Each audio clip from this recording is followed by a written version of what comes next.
गुरुर्ब्रह्मा गुरुर्विष्णु गुरुर्देवो महेश्वरः गुरुः साक्षात् परब्रह्मा तस्मै श्री गुरवे नमः।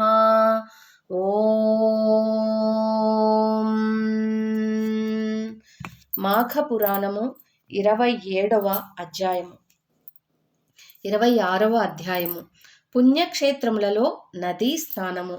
ఈ విషయం గురించి ఈరోజు తెలుసుకుందాం. ఈ విధముగా అనేక పుణ్యపురుషుల వృత్తాంతములను మాఘమాస స్నాన మహిమను దిలీప మహారాజునకు వశిష్ఠుల వారు వివరించగా, ఆ రాజు, మహర్షి, మీ కృప వలన అనేక వృత్తాంతములను తెలుసుకొని కృతార్థుడనైతిని. కాని మరొక సంశయము నాకు కలదు. అది ఏమనగా, మాఘమాసమందు ఏ ఏ తీర్థములు దర్శింపవలెనో సెలవివ్వండని వినమ్రుడై కోరగా, వశిష్ఠుల వారు మరలా ఇట్లు చెప్పదొడంగిరి. దిలీప మహారాజా, మాఘస్నానములు చేయుట యందు ఆసక్తి కలవారులకు ముఖ్యమగు తీర్థ మహిమలను గురించి వివరించెదను. శ్రద్ధగా ఆలకింపుము. మాఘమాసములలో నదీ స్నానము ముఖ్యమైనది. మాఘస్నానములు చేయలేక తీర్థములు సేవించినా చాలునని అనుకొనుట అవివేకము. ఏలననగా మాఘమాసంలో ఏ నదిలోని నీరైనను గంగ నీటితో సమానము. అందుచేత మాఘమాసంలో నదీ స్నానము సర్వపాపహరమైనది, అవశ్యమైనది కూడా. అటులనే ప్రయాగ అతి ముఖ్యమైన క్షేత్రం.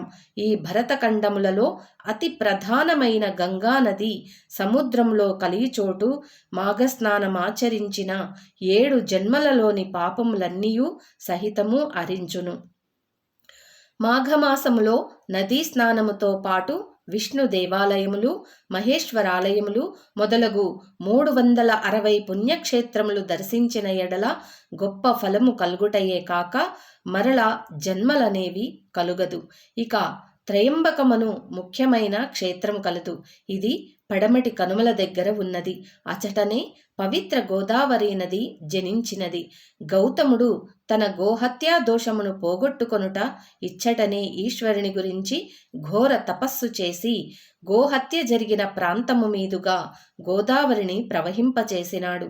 కావున మాఘమాసంలో గోదావరి యందు స్నానము చేసిన ఎడల తక్షణమే సకల పాపములు హరించిపోవుటయే కాక ఇహమందు పరమందు కూడా సుఖపడుతురు. మన దేశంలో ఎన్నో నదులున్నవి. ప్రతి నదీ తీరమున ఎన్నో క్షేత్రములున్నవి. ఆ నదులలో మహానదులు, పుణ్యనదులు ముఖ్యములు. అవి 100కు పైగా ఉన్నవి. అటువంటి కొన్ని స్మరించినచో ఆ నదీ తీరాలలోనున్న క్షేత్ర దేవతలను కూడా స్మరించినట్లే అగును. అందుకని కొన్ని ప్రధానమైన నదుల పేర్లను గుర్తు చేసుకుందాము. అందులో నందిని, మందాకిని, నలిని, తామ్రవర్ణి, భీమరథి, గంగా, యమున, నేత్రావతి, పంపానది, కృష్ణవేణి, మహేంద్రతనయ, గోదావరి, నర్మదా మొదలైనవి మహానదులు. భగీరథి, గంగా, నర్మదా, యమున, సరస్వతి, కృష్ణవేణి, బాహుద, భీమరథి, తుంగభద్ర, రేణుక, మలావహరి, కావేరి, తుపమాల, తామ్రపర్ణి, విశోక, కేశికి, గండకి, విచిత్రక, వశిష్ఠప్రవర, కాశ్యపి, సరయు, సర్వపాపహరి, కుశాపతి, పల్గుని, కరతోయ, పుణ్యద, ప్రణీత మొదలైనవి పుణ్యనదులు. మహానదులు చిరకాలము నుండి ప్రవహించుచున్నవి.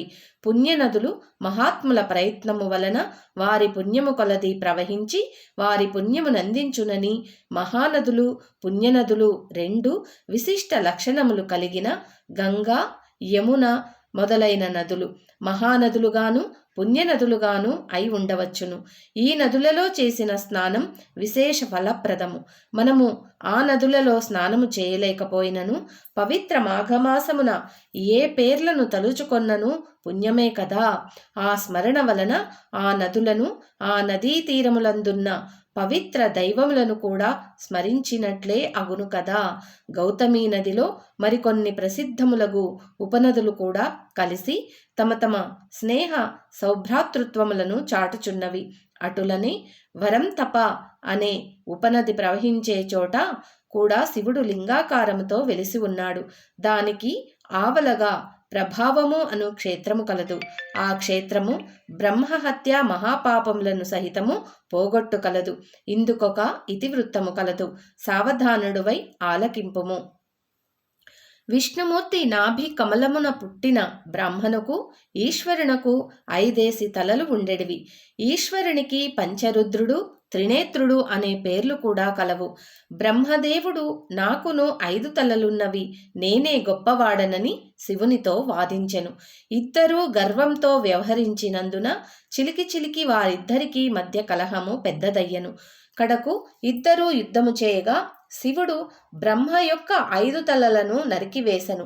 వెంటనే శివునకు బ్రహ్మహత్యా పాతకము చుట్టుకున్నది. శివుడు భయపడి తాను నరికిన బ్రహ్మతలను చేత పట్టుకొని ముల్లోకాలు తిరుగుచుండగా క్రమముగా చేతిలో ఉన్న బ్రహ్మతల ఎండిపోయి పుర్రెగా అయినది. ఈశ్వరుడు సహజముగా అందమైనవాడు. అతడు భిక్షాటనకు వచ్చి భిక్షాందేహి అని అనగా గృహిణులు భిక్ష పట్టుకొని గుమ్మము కడకు రాగా శివుని జగన్మోహనాకారమును చూచి మోహితులై భిక్ష వేసి శివుని వెంట పోవుచుండిరి. ఈ విచిత్రమును మునీశ్వరులు చూచి కోపం కలవారై తమ భార్యలు శివుని వెంట పోవుట సహింపలేక అతనికి పురుషత్వం నశించుగాక అని శపించిరి. ఈశ్వరుడును చేయునది లేక కింద పడిపోయిన ఆ లింగమునందే ఐక్యమైపోయినాడు.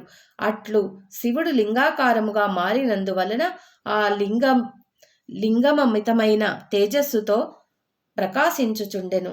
1,000,000 సూర్యుల తేజస్సు కలిగి ప్రళయము సంభవించునా అన్నట్లు భయంకరముగా నుండెను. అప్పుడు బ్రహ్మ విష్ణువులు శివుని వద్దకు వచ్చి వానినోదార్చి ప్రయాగ క్షేత్రమునకు తీసుకువెళ్ళి అచట శివునికున్న బ్రహ్మ హత్యాది పాపములను పోగొట్టిరి. ఆ విధముగా భూలోకమునకు వచ్చి శివుడు అప్పటి నుండి లింగాకారముగా మారినందున భక్తులు ఆ లింగాకారమునే పూజించుచు శివ సాన్నిధ్యమును పొందగలుగుచున్నారు. ఓం సర్వం శ్రీకృష్ణార్పణమస్తు. ఓం నమో భగవతే వాసుదేవాయ.